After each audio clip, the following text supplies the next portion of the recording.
capítulo 12 de Apocalipse, você tem que prestar atenção a dois títulos que Satanás recebe, porque eles são muito importantes. Quando diz que ele foi expulso, ele e os seus anjos, atirados à terra, os versículos 9 e 10 descrevem algo muito interessante. Mas só mais uma justificativa antes, para que você possa entender que esse evento é pós-cruz, é depois da ressurreição, depois da ascensão de Jesus. Eu não estou dizendo que Satanás caiu moralmente nesse momento. Ele é um caído moral desde lá de Gênesis 3. Quando ele se apresenta para Eva, ele já é um ser caído moralmente, espiritualmente. Mas ainda tem um cargo, ainda tem uma função de acusador. Ele só veio a perder esse cargo, essa função de acusador, quando Jesus ressuscita e sobe aos céus. Tem um episódio do Antigo Testamento que nos é relatado na carta de Judas sobre um confronto entre esses dois personagens aqui, Miguel e Satanás. Veja que aqui Miguel é quem está sendo o instrumento, o capitão aí dos exércitos celestes, que expulsa o dragão do céu. Mas lá em Judas, ele tem uma atitude um pouco diferente com Satanás, não é? O texto fala que ele não ousou emitir juízo infamatório contra Satanás. Naquela história obscura e misteriosa da disputa do corpo de Moisés. Não me pergunte o que é isso, porque ninguém sabe. Não põe no papelzinho aí, porque não vai... Não vai adiantar. Ninguém sabe que disputa foi essa, o que aconteceu. Existem 50 mil teorias, nenhuma pode ser comprovada. Mas houve a disputa, isso houve, está claro. E nesse momento da disputa, Satanás está ali como uma autoridade ainda. E Miguel respeita isso. É interessante esse estranho respeito do arcanjo Miguel, ele é chamado o arquianjo, o anjo cabeça, o anjo principal, o anjo chefe.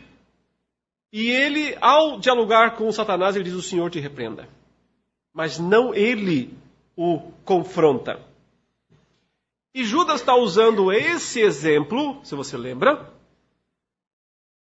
para criticar os falsos mestres que difamam autoridades superiores. Porque uma das acusações que Judas está lançando contra os falsos mestres é que eles não respeitam a autoridade maior. Eles são uns insubordinados, eles não respeitam autoridades superiores. Provavelmente uma referência aos próprios apóstolos, ou à organização da igreja, aos presbíteros. A gente não tem certeza exatamente o que é que Judas está falando, mas ele está falando que aqueles falsos mestres, eles não são pessoas que respeitam autoridades maiores, eles são insubordinados. E cita o exemplo de Miguel e diz: olha, o próprio Miguel, o arcanjo Miguel, quando foi disputar o corpo lá de Moisés com Satanás, não o difamou. Não difamou o que então? Uma autoridade superior. Se essa é a lógica que Judas está seguindo, ou seja, os falsos mestres difamam autoridades superiores, ele usa esse paralelo para dizer: mas Miguel não fez isso. Então, ele está dizendo que Satanás tinha um cargo de autoridade, que nesse sentido era superior ao cargo do próprio Miguel. E que Miguel apenas disse: o Senhor te repreenda.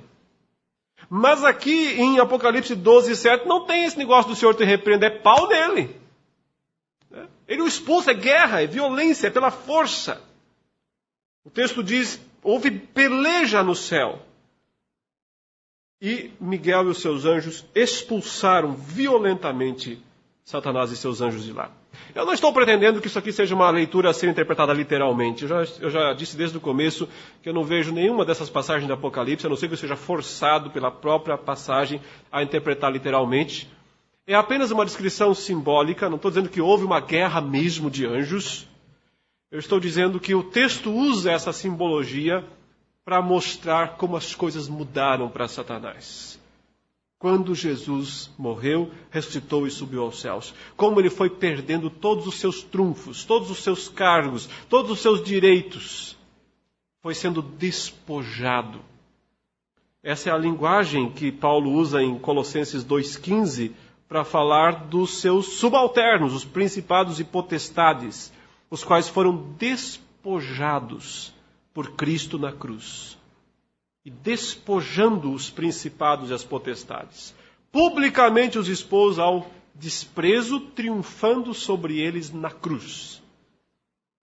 O despojamento do poder de Satanás. Veja, o verso 7 diz: e foi expulso o grande dragão, a antiga serpente, que se chama Diabo e Satanás. E aí vem a primeira função dele: o sedutor de todo o mundo. Função número 1 de Satanás: o sedutor de todo o mundo. Queridos, tradução é sempre uma coisa boa e uma coisa ruim, né? Uma pena, porque a gente não pode ler sempre diretamente no texto grego. Se fosse grego seria bom, né? Mas nós somos brasileiros, então nós temos que ficar sempre olhando a tradução. Essa palavra sedutor aqui, ela confunde um pouco a leitura, porque ela faz com que a gente não perceba aquilo que eu tenho enfatizado aqui em Apocalipse, que são as referências cruzadas. Como o Apocalipse está sempre relembrando fatos, cruzando dados, para que a gente possa ter a teia completa dos eventos. O termo grego sedutor vem do palavra planal, ou hoplanon, o enganador. É esse o termo que é usado lá no capítulo 20, quando diz: e foi preso o enganador das nações. Essa expressão, quando João fala aqui, foi atirado à terra o sedutor do mundo, ele está com aquela imagem primordial de o enganador das nações. Esse é o primeiro cargo de Satanás. Quando o Senhor dividiu o mundo na Torre de Babel, após a Torre de Babel, e disse: chegou a hora de vestir a mulher com as roupinhas de Israel, eu vou fundar a minha nação. De certo modo, ele rejeitou as outras e as entregou à mão de Satanás para serem enganadas por ele, o enganador das nações. E o Senhor disse: por um tempo, meu assunto é com Israel. Por um tempo. Porque, na verdade, eu quero com essa nação um dia abençoar todas as nações. Mas há um processo para que isso aconteça. Um processo longo. De certa forma, as duas descendências ficam separadas aqui, meio que em nações, né? A descendência da mulher é Israel, a descendência da serpente são as nações. Então, o poder enganador de Satanás está sobre as nações no Antigo Testamento. E a razão é que raramente, algum evento soteriológico, ou seja, salvífico, de Deus alcança as nações. Ele está sempre lidando com Israel, salvo em algumas exceções emblemáticas. E essas exceções são predições de coisas a acontecerem ainda. Por exemplo, Nínive. Agora, você não pode pegar Nínive para estabelecer um padrão. Nínive não é padrão. Nínive é pura exceção. Tão exceção que quando Deus diz para Jonas vai para Nínive, ele vai para o outro lado. E é forçado pelo próprio Deus a ir lá. Na mais excepcional das pregações do Antigo Testamento. Por que é que Deus não mandava profetas pregar para as nações? Quando Cristo vem a Israel, nasce em Israel, né, em Belém da Judéia, ele, em raras ocasiões, sai do território de Israel. Ele sempre está ali, com o seu povo, porque ele veio, ele próprio diz, para as ovelhas perdidas da casa de Israel. Quando ele separa os seus apóstolos, os seus discípulos, e manda-los de dois em dois, fala: não vão para os gentios. Não saiam do território de Israel. A missão primordial é com Israel. Eu entendo que no Antigo Testamento não há legitimidade plena ainda para que a aliança de Deus seja compartilhada com todas as nações. Porque, como diz Isaías 60, as nações estão nas trevas. As nações estão nas trevas. Mas em você, Israel, em você, Jerusalém, resplandece o Senhor. Ou seja, aqui em Israel, aqui nessa nação, está a mulher gloriosa, a aliança está revelada, salvação está acontecendo, mas as nações estão na descendência da serpente. As nações estão debaixo do poder das trevas, do poder da escuridão. Não há legitimidade ainda para que as nações sejam evangelizadas. Só há legitimidade quando? Quando Cristo ressuscita e diz: agora eu tenho legitimidade. Todo poder, toda autoridade me foi dada nos céus e na terra. Vão para todas as nações. Agora vão. Só então há essa autorização para que as nações sejam evangelizadas, recebam a pregação do Evangelho. Ou seja, para que as nações pudessem ser evangelizadas, antes Satanás tinha que perder seu cargo. Se começar a dar raio e trovão, pode ser o Apocalipse. Já deu ontem, né? Está atento, né? Se preocupe não, que não é hoje o dia. Quem sabe? O ponto é que, para que as nações pudessem ser evangelizadas, antes um certo príncipe tinha que ser expulso. João relata isso no capítulo 12 do Evangelho de João.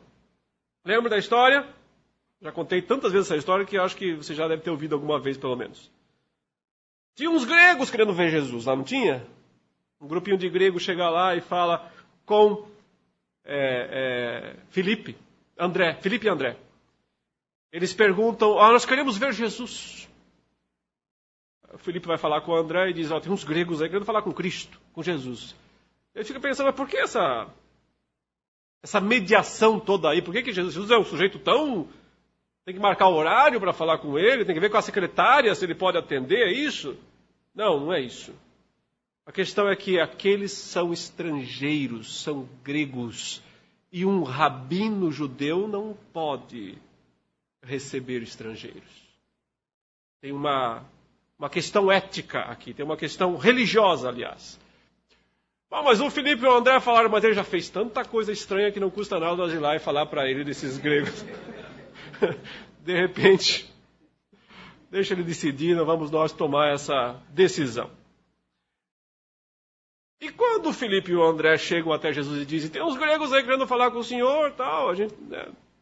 Enfim, o senhor que sabe. Aí Jesus começa: e agora que direi eu? Pai, passa-me esse cálice. Mas se foi exatamente por isso que eu vim a esse mundo. Olha só, essa semente de cair no chão, se ela não morrer, ela não produz fruto. Mas se ela morrer, ela produz muito fruto. Eu fico só imaginando no Filipe e no André ali. Os gregos. Vai, não. Tudo tá bom. A gente manda eles embora, se esse é o problema. Porque parece que Jesus não fala nada a ver. Parece que ele tem um problema ali. Começa a falar coisas que parece que não tem nada a ver, não é? Olha aí.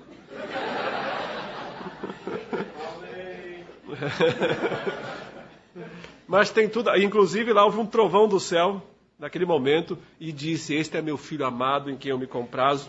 Né? Mas o ponto-chave dessa história, meus irmãos, é que Jesus ele não está divagando. Quando aqueles gregos chegam para querer ter uma entrevista com ele, aquilo é uma espécie, aquilo dá um start em Jesus. Ele percebe: chegou a hora, ele diz, é agora, então vai acontecer agora. Chegou a hora de eu fazer a parte mais difícil desta obra que eu vim realizar. Chegou a hora de a semente ser enterrada, porque se ela morrer, ela produz muito fruto. E então Jesus fala para eles e diz o seguinte: agora chegou o momento de ser julgado este mundo, e o seu príncipe será expulso. E eu, quando for levantado da terra, atrairei todos a mim. Ele disse isso porque aquele grupo de gregos veio querer falar com ele. O que ele está dizendo basicamente é: manda eles voltar depois do Pentecostes. Ainda não está na hora. Eu não tenho agenda para eles agora. Não tá, eles chegaram muito cedo. Antes de eu receber os gregos, antes de eu receber os romanos, os brasileiros e talvez até os argentinos, talvez. Antes de eu receber, eu preciso fazer duas coisas. Eu preciso expulsar o príncipe deste mundo e eu preciso atrair todos a mim. O Senhor Jesus na cruz, ele garantiu a expulsão do príncipe deste mundo. Ele garantiu a expulsão do enganador de todo o mundo.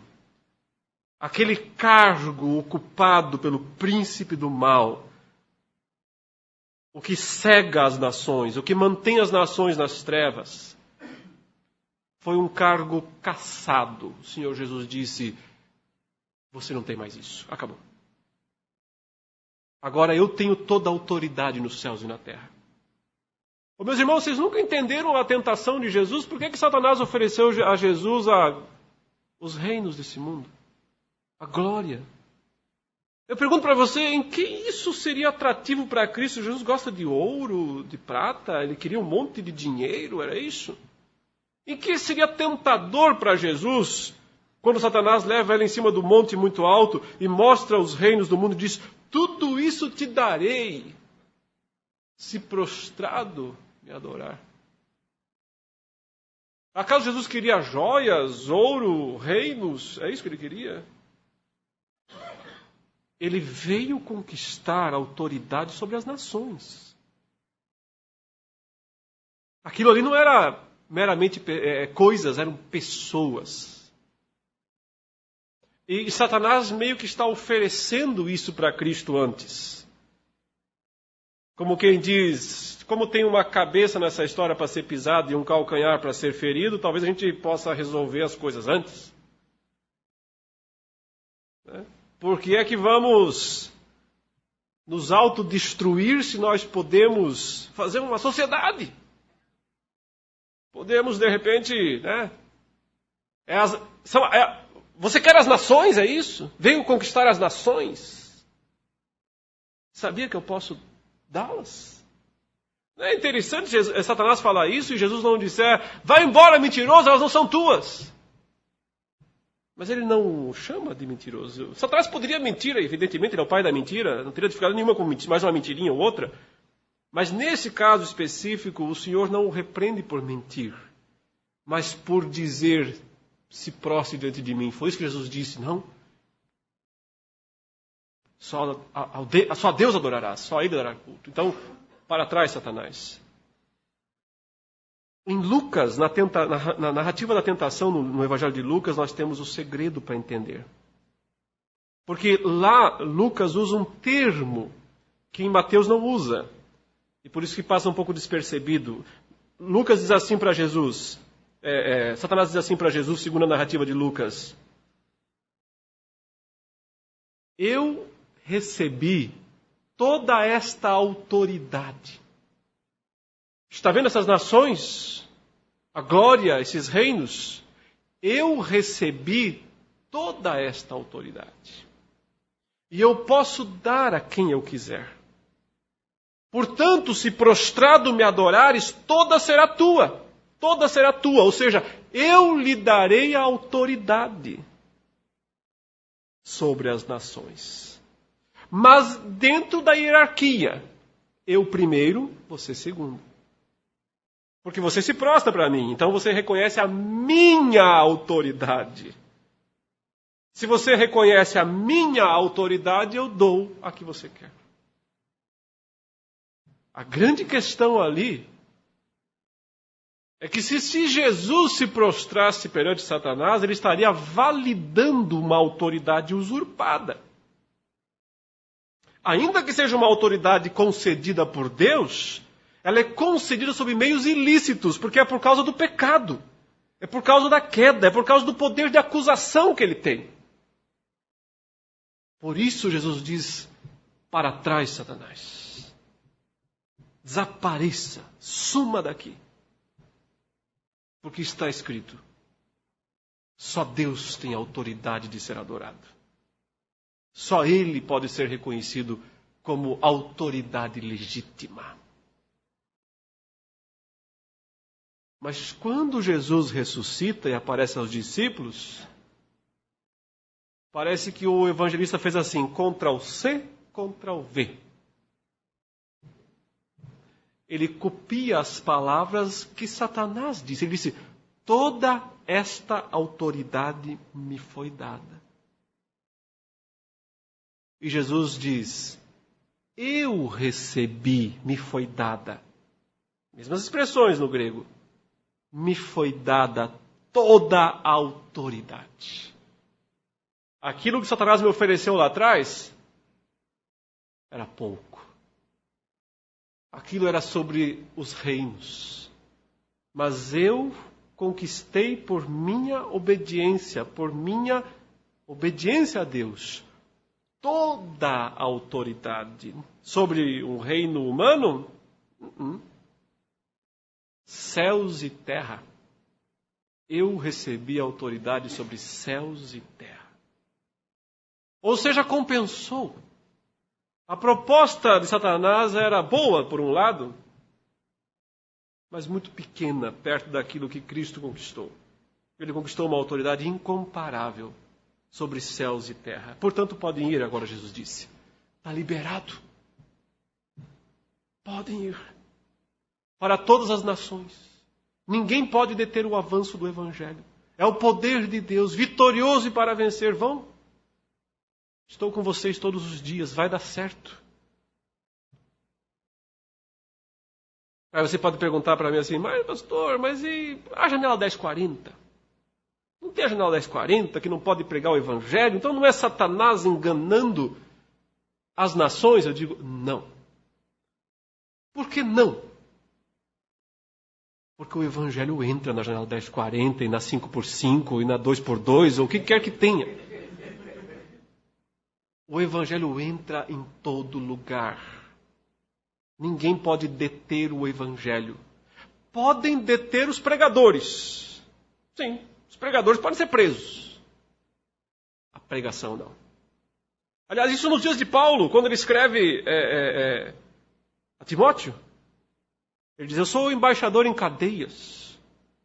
Eu estou preso, ele diz. Preso, algemado. Mas a palavra de Deus não está algemada, ele diz.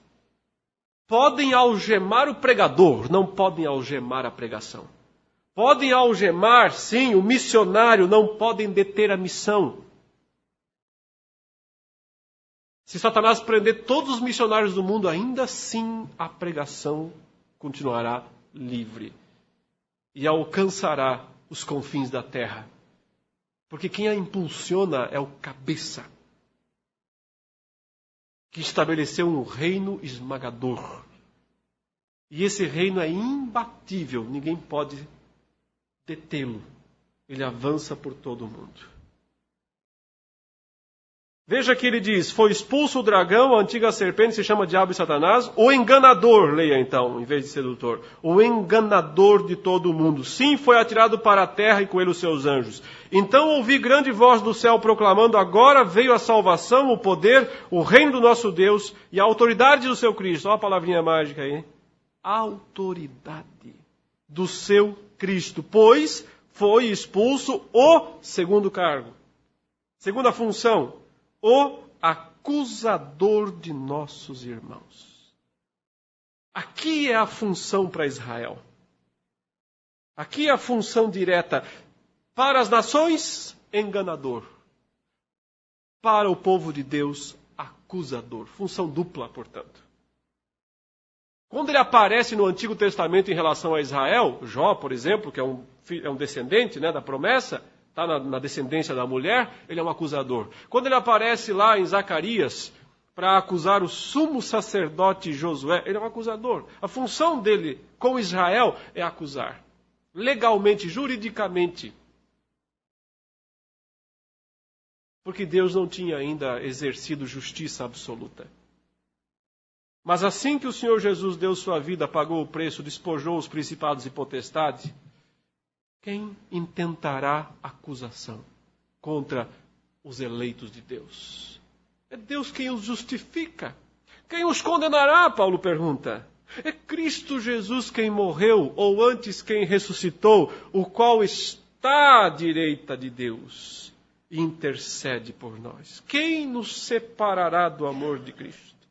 Tribulação, angústia, perigo, fome, espada, principados, potestades, todos pisados, todos debaixo dos seus pés. A ideia é, lá no céu você tem a cadeira do juiz, em frente está o réu, e do lado tem o acusador. Mas então houve uma troca. Jesus se encarnou, veio, morreu pelos nossos pecados, pagou a nossa dívida, subiu aos céus, expulsou de lá o acusador e se assentou à destra do Pai como defensor. Temos advogado perante Deus. Será que a nossa situação melhorou? Um pouquinho. Antes estava um acusador ali para nos acusar. Agora está um defensor ali para nos defender. Ele que intercede por nós, né? O apóstolo Paulo diz e também João diz.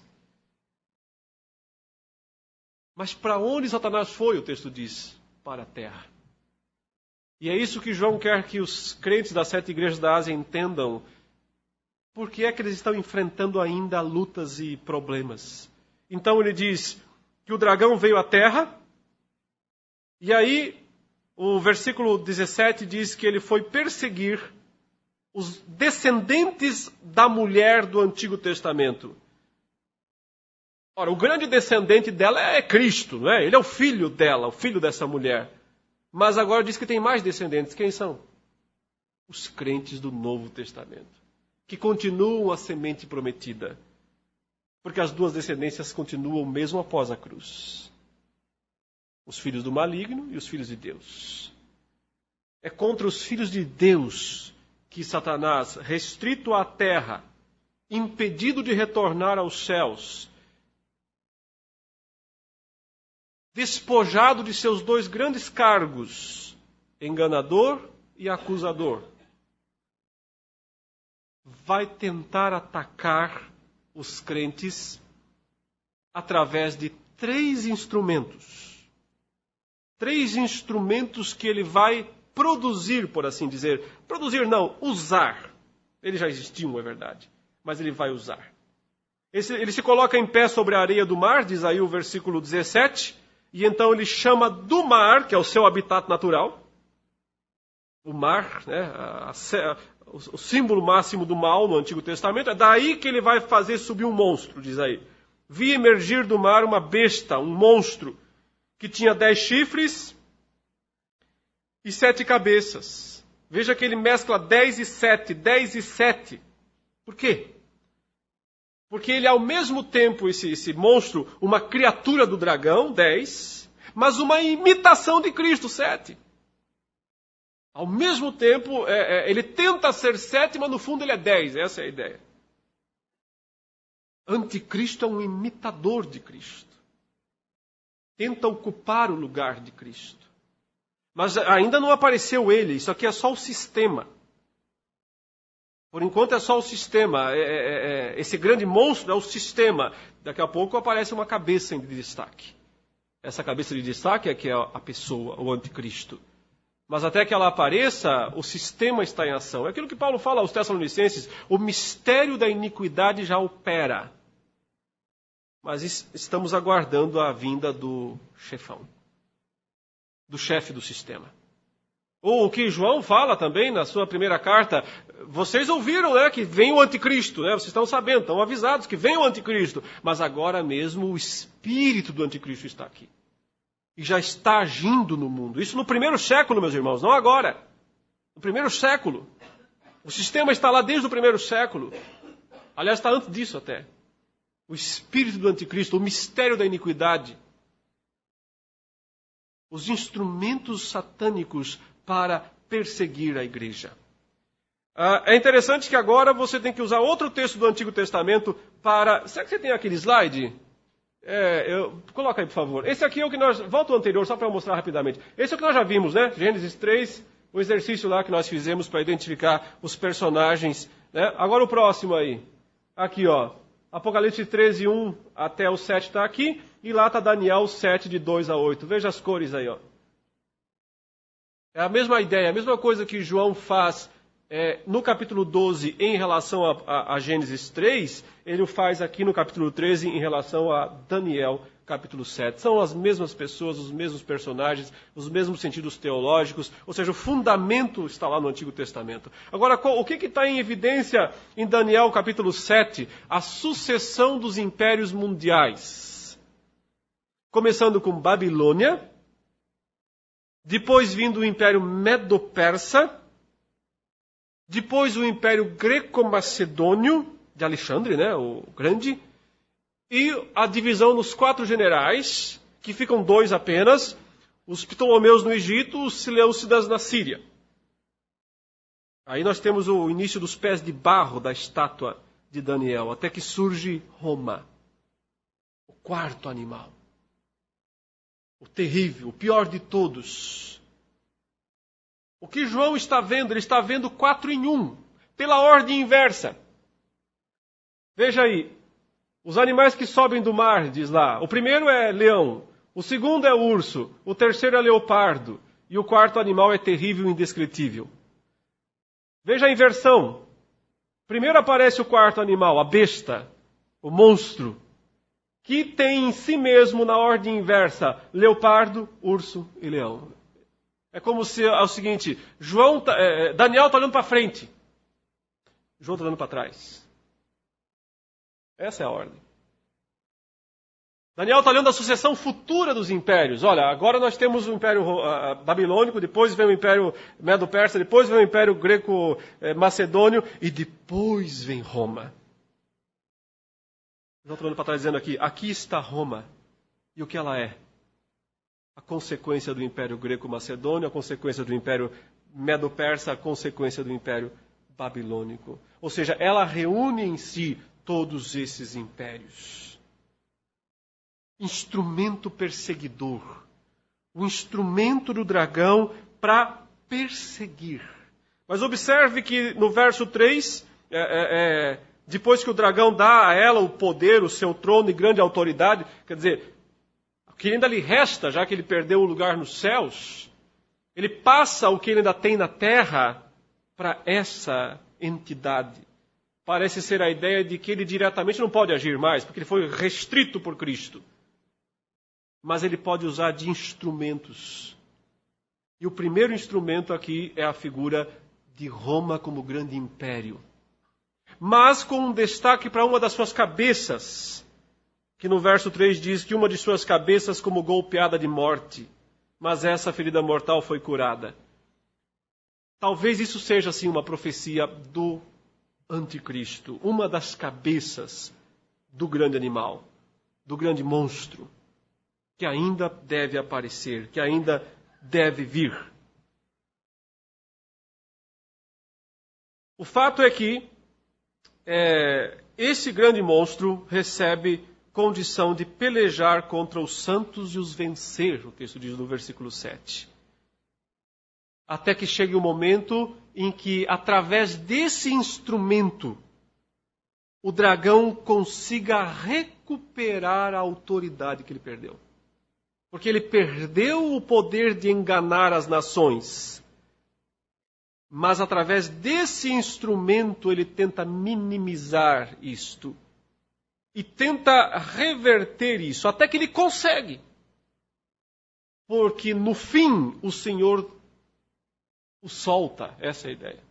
O Senhor o liberta das suas correntes e ele sai e engana as nações outra vez.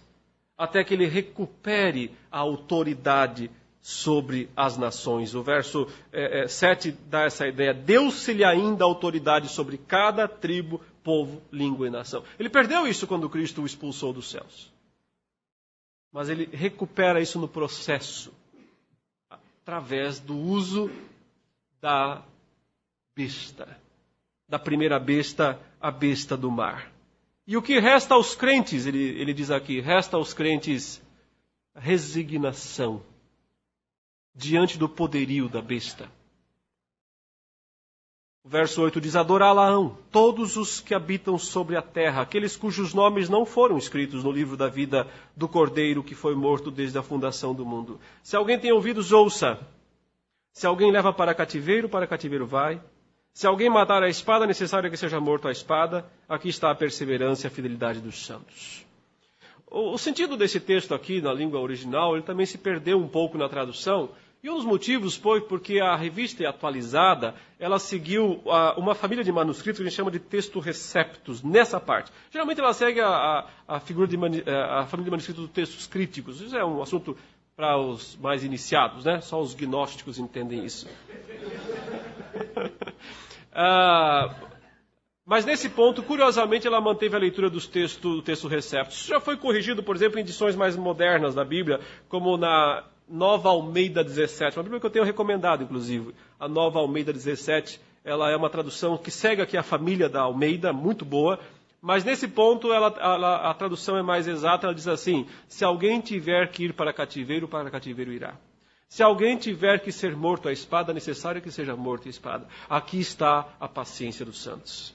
Em outras palavras, ele está citando Ezequiel outra vez, é uma citação literal de Ezequiel, e o ponto exatamente é esse. Se o Senhor destinou para você cativeiro, é cativeiro. Se o Senhor destinou para você morte pelo segundo cavaleiro, ou da espada, é o que você terá que fazer. Se vocês das 7 igrejas da Ásia estão destinados a serem mártires como Antipas, tentar evitar isso é tentar evitar a bênção de Deus. A paciência dos santos está em aceitar o destino que Deus tiver. Porque lembre-se, justiça plena sobre os ímpios só será feita quando o último mártir cair.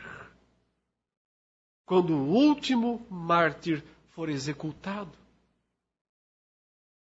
Então, se esse é o seu chamado ou o meu, fugir dele não é boa coisa. Eu sei que essa não é uma mensagem muito atrativa, né? As pessoas falam nas igrejas, tipo assim, levanta a mão quem quer ser abençoado e ficar rico, todo mundo levanta. Mas se a gente falar, quem está disposto a ser o último mártir? Estamos precisando aqui. Não sei quantos se dispõem. Mas o chamado do Apocalipse é para isso.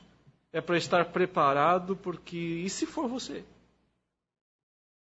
Se tiver que ir para cativeiro, vá, é o que ele está dizendo. Se tiver que ir para a espada, vá. Se o que está destinado para você é isto, glorifique a Deus através disso, porque nisto está a perseverança e a fidelidade dos santos. Mas o inimigo não tem só um instrumento, esse é o primeiro, ele tem um segundo, uma nova besta. Vi ainda outra besta emergir da terra, possuía 2 chifres, parecendo como cordeiro, mas falava como dragão. Ora, quem é o cordeiro? Jesus. Se alguém se parece com o cordeiro, então o que quer dizer? Que ele é parecido com Jesus. Sim, que ele é parecido com Jesus. Até que fala. Você até o confunde. Até que ele abre a boca. Porque quando ele abre a boca, você não escuta um bé do cordeiro. Mas sei lá que tipo de som que o dragão faz. É isso que você escuta. ele fala como dragão.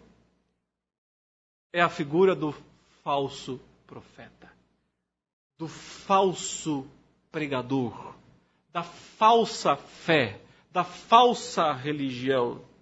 Sim, porque se o inimigo, por um lado, ele bate, persegue, mata, ele sabe que isso não funciona com todos. É verdade, como já dizia o Plínio lá, uma boa parte cede, mas muitos aguentam. E dizia Tertuliano, ainda lá no 3º século, que o sangue dos mártires é a semente da igreja. Então, muitas vezes, Satanás sabe que perseguir ajuda o crescimento da igreja. Purifica a igreja. Se você não pode ir contra o inimigo, alie-se. Então ele encontra uma estratégia mais inteligente, mais letal.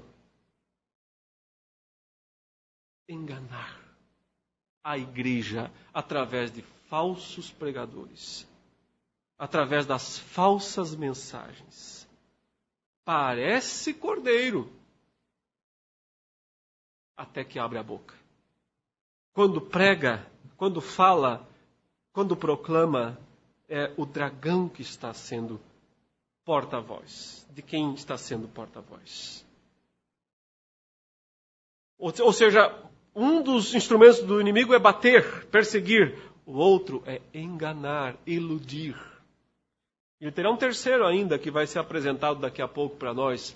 Babilônia, a grande meretriz. Olha que interessante, um rei, né? Um profeta e uma prostituta. São as 3 figuras usadas aqui. Cada um na sua área. Um na área do governo, do poderio, da força, da economia. Outro na área da fé, da religião, né? E o terceiro no mundo do entretenimento, dos prazeres. A ideia basicamente é ser cristão, é lutar contra 3 inimigos muito poderosos. 3 poderosos aliados do dragão, usados o tempo todo contra o povo de Deus. Quem escapa da perseguição da espada, muitas vezes é enganado pelo ensino falso.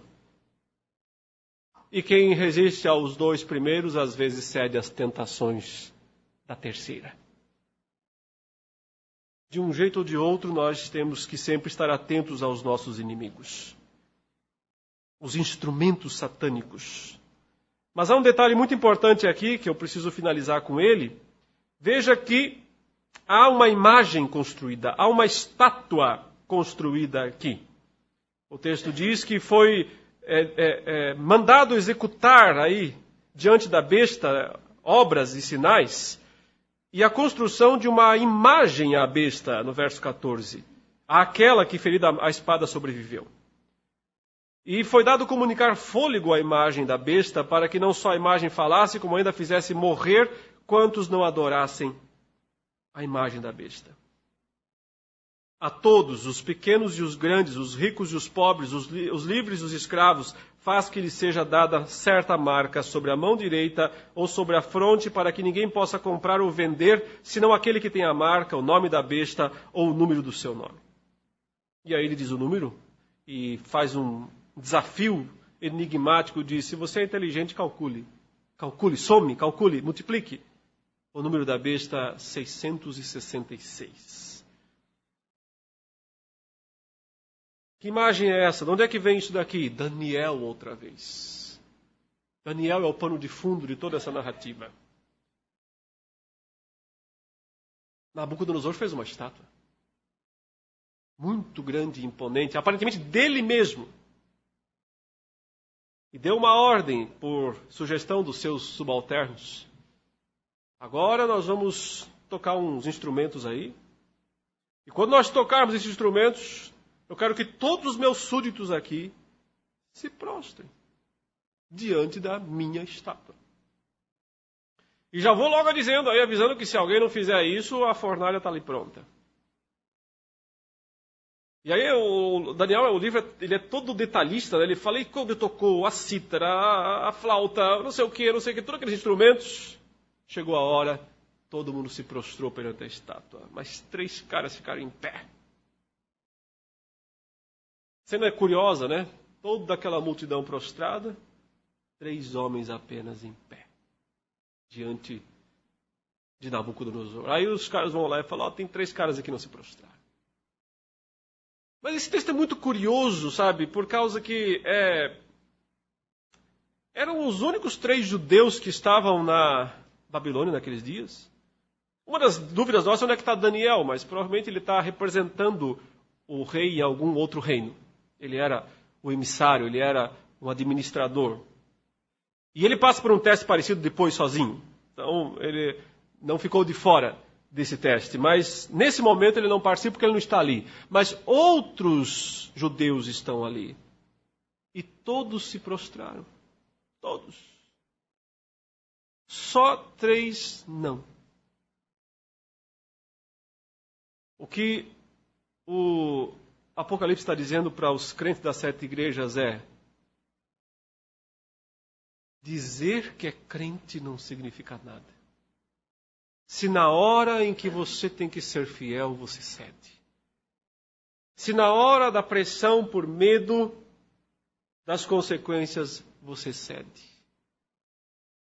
Nome de que vive, mas se está morto, não tem valor nenhum, Jesus disse para a igreja de Sardes. A questão é que ser cristão é ficar em pé quando todos se prostram. O fato é que a religião romana mesclava com o governo romano para forçar todos a adorarem o imperador romano.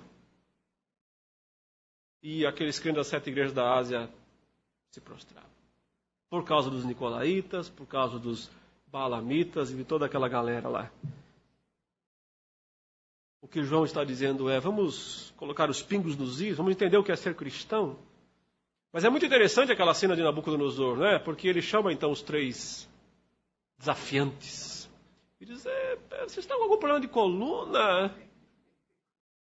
O joelho duro? Qual o problema? Vocês não conseguem se abaixar? É isso? Mas não tem problema, eu vou dar uma segunda chance para vocês. Mas agora é exclusiva. Só vocês 3. Agora todo mundo vai assistir, só vocês 3. Então, assim, vamos tocar tudo de novo, aqueles instrumentos todinhos. Tudo igualzinho da primeira vez. Quando tocar todos eles, é a chance de vocês. Acho bom se prostrarem, viu? Porque, senão, vamos aumentar a temperatura da fornalha. E eu quero saber qual é o Deus que poderá livrá-los das minhas mãos. A resposta dos 3 amigos de Daniel é esplêndida. O que eles dizem é, rei, quanto a isso, nós não temos que te explicar nada. Se o nosso Deus quer nos livrar, Ele vai nos livrar. Se não, a gente vira churrasquinho, é verdade. Mas saiba de uma coisa, não é por isso ou por aquilo que nós vamos nos prostrar. Saiba que não adoraremos teus deuses. Saiba que não nos prostraremos diante da tua imagem. Se já quiser mandar para a fornalha agora outras palavras, não perca tempo. Mas mesmo assim o Nabucodonosor faz o teste e os 3 ficam em pé. Isso é o espírito de um mártir, de uma testemunha. É isso que o Apocalipse quer descrever com essa cena. O que ele quer dizer é o seguinte, talvez você não seja morto. Mas a sua resposta tem que ser essa. Se Deus quiser me livrar, Ele vai me livrar. Se Ele não quiser me livrar, eu vou arder. De um jeito ou de outro, não adorarei os teus deuses. Eu não vou me prostrar, eu não vou me comprometer com a idolatria deste império. E nós sabemos o fim da história dos 3 amigos. O Senhor andou com eles no meio do fogo e os livrou, é verdade. Mas Antipas morreu.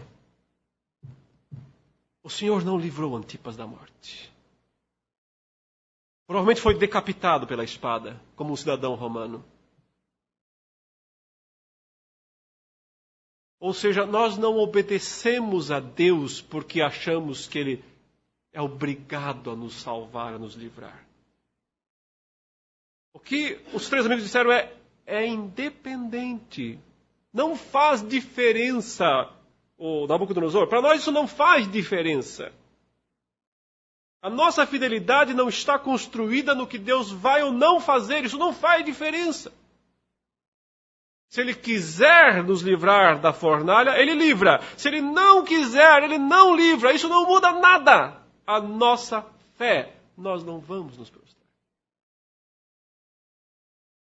Agora, o problema dos crentes das 7 igrejas da Ásia, eles estão tentando encontrar instrumentos para se livrar da fornalha. E João está dizendo, isso não é ser crente. Ser crente é ser como os 3 amigos de Daniel que não se prostram. Irmãos, há coisas infindáveis a falar sobre os 666, vocês sabem. Muitos fazem um monte de teorias, imaginam coisas que possam acontecer no futuro, recursos tecnológicos, etc. Eu só digo a vocês, não faria sentido nenhum para os crentes das 7 igrejas da Ásia se Jesus estivesse falando de um chip. Imagino que eles não teriam como pensar, peraí, chip, pode explicar melhor, João, esse negócio? É que um dia vai ter o pessoal lá na Califórnia, eles vão criar um sistema lá. É o problema de ler o Apocalipse e querer enquadrá-lo. Lembram Leonor, a rainha que mandou pintar o quadro lá no começo da história, e ela estava dentro do quadro? O problema é esse. As pessoas querem pegar o Apocalipse e aplicar para um período, uma época, um momento, uma situação, e dizer aqui está cumprindo tudo. E quando fazem isso, elas decepam o Apocalipse, elas cortam ele, elas o reduzem, o limitam. João está escrevendo para aqueles crentes em primeiro lugar. Isso tem que significar alguma coisa para eles. Também significa para nós, obviamente. Mas para eles estava muito claro. Para eles significava se submeter aos padrões idolátricos do Império Romano. Se submeter às exigências idolátricas do Império Romano. Ao se submeter às exigências idolátricas do Império Romano, eles estavam livres para comprar, para vender, para participar das corporações comerciais, das guildas comerciais, continuar abastecendo Roma com púrpura, com linho, com cravo, canela, aromas. Eles estavam livres para fazer todo o comércio deles. Mas se eles se negavam a se prostrar perante a estátua, as sanções começavam. E a primeira das sanções era justamente ostracismo comercial. Fora do sistema, fora de compra e venda, fora de negociação. Isso redundava em pobreza, em dificuldade financeira, em uma série de coisas que muitos não queriam passar. Um preço que as pessoas não queriam pagar. Para eles era muito simples isso. Eu não sei se quando a cabeça ferida aparecer, ela vai criar, o anticristo, alguma coisa específica aí nesse sentido. Se criar, nós vamos estar espertos, né? Vamos ficar de olho aberto. Eu só sei de uma coisa, que se não tiver relação com crer e descrer, não tem valor nenhum. Não tem perigo nenhum. Isso aqui não é pegar um cartão de crédito, isso não é uma atitude moral. Isso aqui não é... Se tivesse um chip hoje de verdade, pensou, vamos colocar um chip na mão aqui para a gente poder passar a sua identidade por aí. Qual o problema disso? Zero, nenhum. A menos que você fosse forçado a fazer uma escolha religiosa. Para receber isso, você tem que negar a sua fé em Cristo. Ai, sim.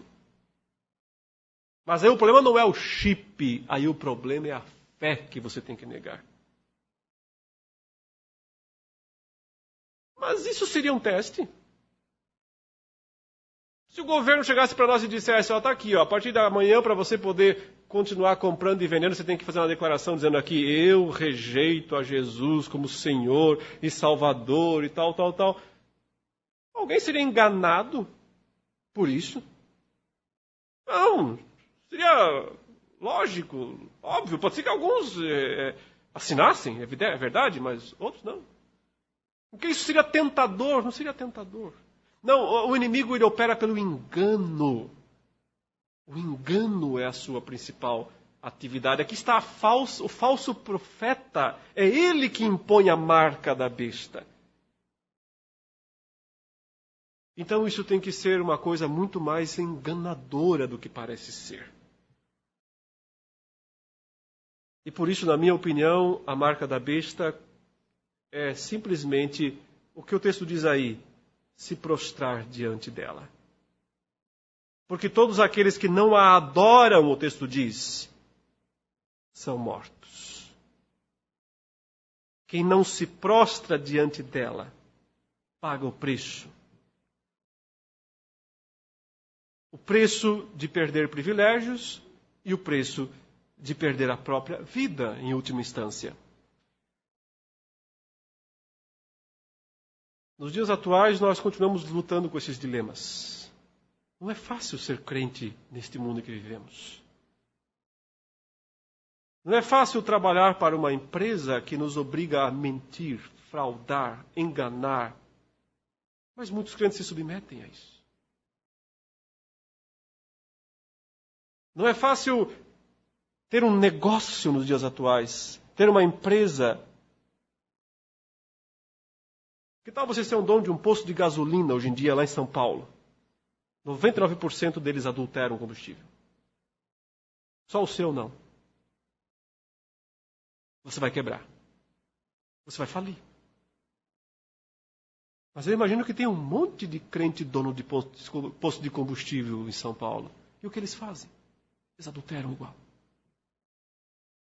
Porque todo mundo faz. Porque todo mundo pratica.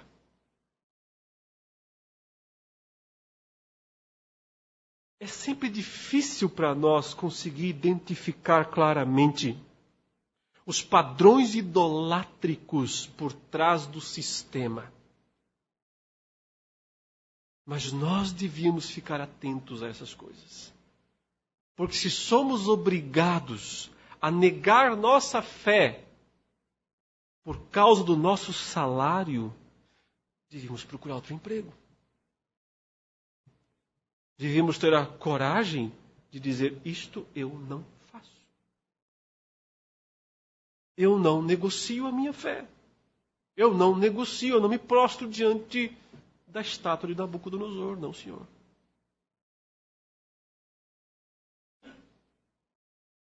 Nem todos têm coragem de tomar atitudes assim, mas é o que João está dizendo que os crentes lá deviam fazer. Se você vai perder a sociedade em Tiatira, o que é melhor?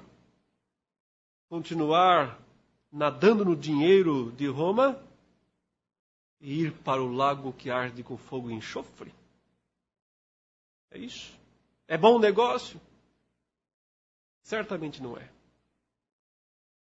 O custo a ser pago nesta vida é pequeno. A Bíblia fala, perto do eterno peso de glória a ser revelado. Então, resumindo, eu sei que ficaram de fora aqui muitas coisas do livro, mas a grande mensagem de Apocalipse é, vocês têm que ser testemunhas. E testemunhas são pessoas que vivem e morrem por Cristo. Isso quer dizer que elas não vão abandonar seus padrões de fé, de confessionalidade, para ter vantagens.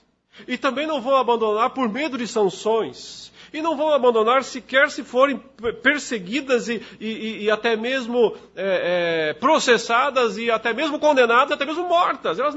Essas testemunhas elas vão continuar dizendo, eu sei em quem tenho crido. Esta é minha fé, esta é minha postura. Se o meu Deus quiser me livrar das suas garras, Ele o fará. Se Ele não quiser, Ele não o fará. De qualquer maneira, eu não vou me prostrar. Então faz parte da vida cristã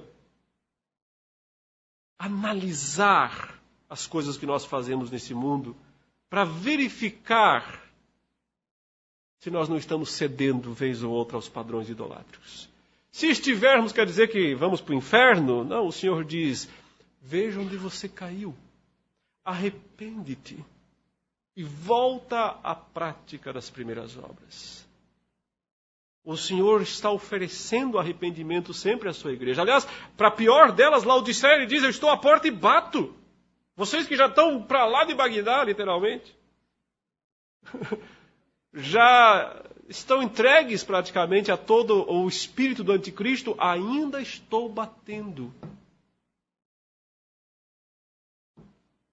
Abra a porta. Vamos cear. Vamos ter comunhão verdadeira. Não só nome de crente, mas crente de verdade. Vejo outra, às vezes por descuido, às vezes por nós cedemos aos padrões idolátricos do mundo. Não quer dizer que já estamos carimbados com a marca da besta. Mas se nós persistimos nisso, e de forma praticamente justificada, como faziam os nicolaítas, os balamitas, os jazabelinos, nós continuamos isso, isto é a marca da besta. Se não há arrependimento, se não há desejo de mudança, então significa que há uma conformidade com o padrão do mundo. Nesse caso, não há salvação. Mas a oferta do Senhor está feita. E o livro do Apocalipse tem esse grande interesse em nos ajudar a sermos verdadeiros adoradores de Deus e não do dragão. Um dia o dragão será jogado no lago que arde de fogo e enxofre. Um dia todos os ímpios serão esmagados. Um dia o juízo final se consumará sobre todos eles. Mas até lá, embora os céus estão limpos e o Senhor governe céus e terra, na terra ainda o reino esmagador tem que avançar, cabeças têm que ser totalmente pisadas. Só quando a última delas, a morte, for pisada, fim de papo. Acabou tudo aquilo que nos atormenta. Não tem mais mar. Novo céu e nova terra. Mas até lá ainda tem mar. E já temos que viver com esses vai-vens do mundo sob essa autoridade usurpada que Satanás ainda exerce. Agora ela é usurpada. Antes ela foi legal. Mas ela deixou de ser legal quando Cristo o despojou na cruz.